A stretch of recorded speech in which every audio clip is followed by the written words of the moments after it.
So you're gonna need CapCut. CapCut, yeah. Go to new project, scroll down, get your videos. So the trick here is to get the video that you want at the front, at the back. So you put this one first, okay? And then you add overlay, go to overlay, add overlay. Then you go to the video that you want at the front, at the back. So then, no video you want at the back, at the front. So then, this video that you took uses this board because it doesn't exist in the rest of the picture. So this isn't as perfect, but it still works.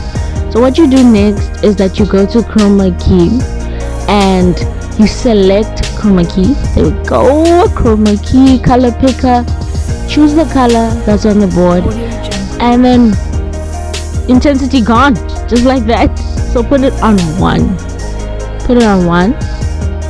and that's basically it.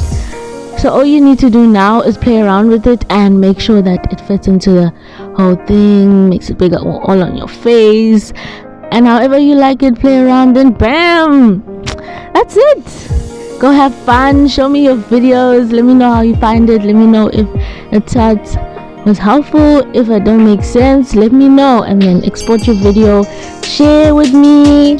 Happy editing.